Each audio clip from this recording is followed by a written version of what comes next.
సుమిత్ర గారు మీ వాయిస్ తీసుకుంటాను.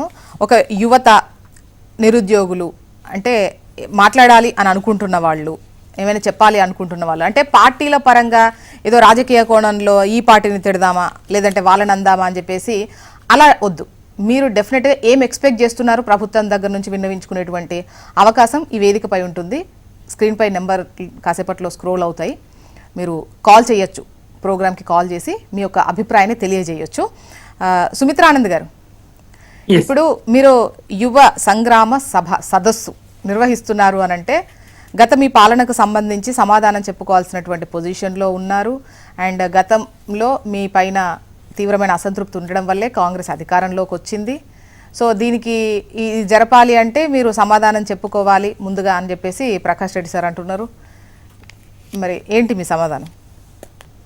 జ్యోత్స్న గారు, మీకు, ప్రకాష్ రెడ్డి గారికి, పాల్గొనబోయే ఇందిరా గారికి, HMTV ప్రేక్షకులకు నమస్తే. జై తెలంగాణ. యువత ఎంత శక్తివంతమైంది. ఈ తెలంగాణ గడ్డన, ఈ హైదరాబాద్ నగరంలో జీనా హైతో మరణా సీకో, కదం కదం పర్ లడ్నా సీకో అనే నినాదం పుట్టినటువంటి నేల ఇది. విద్యార్థి యువతకు పోరాటాలు నూరిపోసినటువంటి నేల ఇది. తెలంగాణ ఉద్యమంలో యువత పాల్గొన్నది. నీళ్లు, నిధులు, నియామకాలు అనేటువంటి ట్యాగ్ లైన్ తో ఉద్యమం చేసినాము. మన కొలువులు మనకు కావాలనేటువంటి నినాదం ప్రధానంగా ఉండింది. దానికి అనుగుణంగా BRS, TRS మా ప్రభుత్వం, కేసీఆర్ గారి ప్రభుత్వం చిత్తశుద్ధితో పనిచేసింది. 2 సంవత్సరాల కరోనా కష్టకాలం, కొత్త రాష్ట్రం, ఉద్యోగ విభజన, ఇట్లాంటి ప్రక్రియలు, అలాగే కేంద్రం సహకారం లేకపోవడం, ఇట్లాంటి సమస్యలు ఎన్ని ఉన్నప్పటికీ మరి ఏవైతే మన కొలువులు మనకు కావాలనే నినాదం ఉండేనో దానికోసం రాష్ట్రపతి ఉత్తర్వుల కోసం 2 సంవత్సరాలు మరి కష్టపడి కృషి చేసి కేసీఆర్ గారు రాష్ట్రపతి ఉత్తర్వులు తీసుకురాగలిగారు. 95% తెలంగాణ బిడ్డలకే తెలంగాణ ఉద్యోగాలు.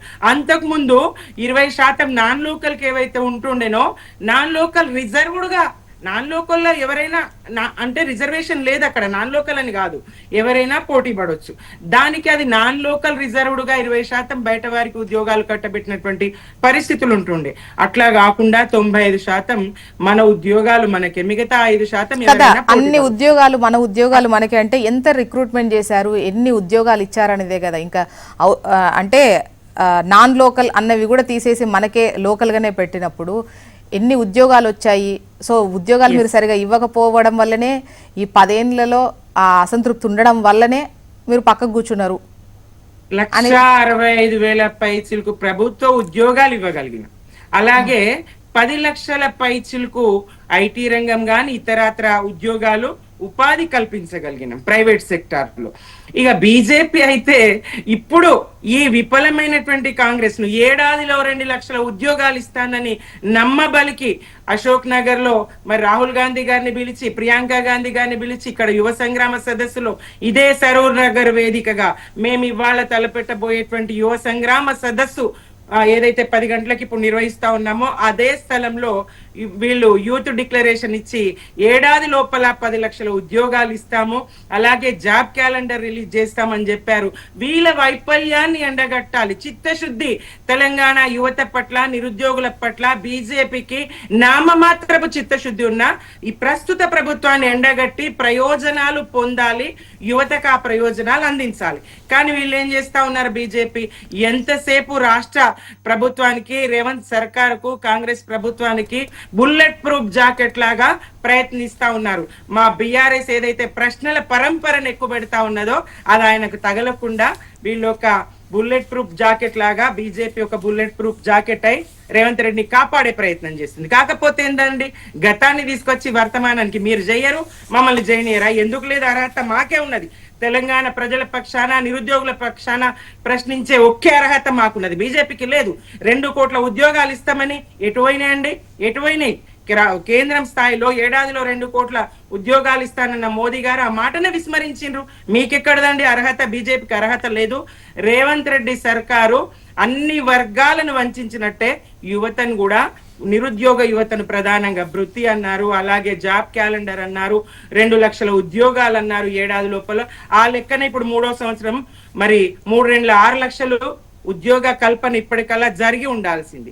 ఏమైంది? ఇంకోటి నిరంతర ప్రక్రియ. 10 సంవత్సరాలు మేము పాలించినాం, 10 సంవత్సరాల తర్వాత ఖాళీలు ఏర్పడవా? మరి అప్పుడే భర్తీ జరుగుతుండే కదా, నిరసనలు ఉండకుండే కదా. ఇవన్న జీవితకాలం భర్తీ ప్రక్రియ ఉంటుందా అండి? మళ్ళీ ఒకసారి ఒక ప్రభుత్వం ఉద్యోగ నియామకాలు చేపడితే ఇక 100 ఏళ్ల దాకా నియామకాలు అవసరం లేని ప్రక్రియ ఉంటుందా? ఖాళీలు ఏర్పడుతూనే ఉంటాయి. యువత మరి ఉద్యోగాలు ఆశిస్తూనే ఉంటారు.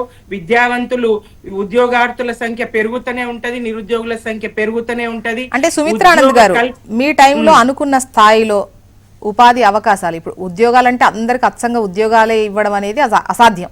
ఎవరున్నా, మీరున్నా, ఇప్పుడు కాంగ్రెస్ ఉన్నా, తర్వాత రేపొద్దున బీజేపీ ఉన్నా, ఎవరున్నా కూడా పూర్తి స్థాయిలో ఇవ్వడం అనేది, అందరికీ ఉద్యోగాలు ఇవ్వడం అనేది అసాధ్యం. ఉపాధి అవకాశాలు మెరుగుపరచాలి. సో అందులో మీరు విఫలమయ్యారు అని అన్నారు ప్రకాష్ రెడ్డి గారు ఇంతకుముందు మాట్లాడి. ఎంత మాత్రం కాదండి, 3 లక్షల వరకే ఉన్నటువంటి ఐటీ ఉద్యోగులు మరి 10 లక్షలకు పైన దాటిపోయినరు. ఐటీ రంగాన్ని ఎంత విస్తృతంగా, ఎంత విశేషంగా, గణనీయంగా వృద్ధి చేయగలిగినరు ఐటీ శాఖ మంత్రులుగా నాడు కేటీఆర్ గారు. అనేక రంగాలు, ఒక ఐటీ రంగమే కాదు, పరిశ్రమలు పెరిగినాయి, ఇతరాతర సంస్థలు హైదరాబాద్కు వచ్చినాయి. అలాగే చేనేత రంగమైన, ఇంకో రంగమైన, వ్యవసాయ రంగమైన ఉపాధి అవకాశాలు పెరిగినాయి. కాబట్టే వలస పాలనలో, 60 ఏళ్ల వివక్షలో, దోపిడిలో, తెలంగాణకు జరిగినటువంటి అన్యాయంలో వలస బాట పట్టినటువంటి తెలంగాణ బిడ్డలు, తెలంగాణ యువత ఏది దుబాయ్ అలాంటి గల్ఫ్ కంట్రీస్ లో జీవితాలనే పనంగా పెట్టినటువంటి యువత వలస వాపస్ వచ్చిండ్రండి. మన గడ్డన మనకు పని దొరికింది, మన గడ్డన మనం బతకగలుగుతున్నాం. సుమిత్ర గారు, మళ్ళీ మీ వాయిస్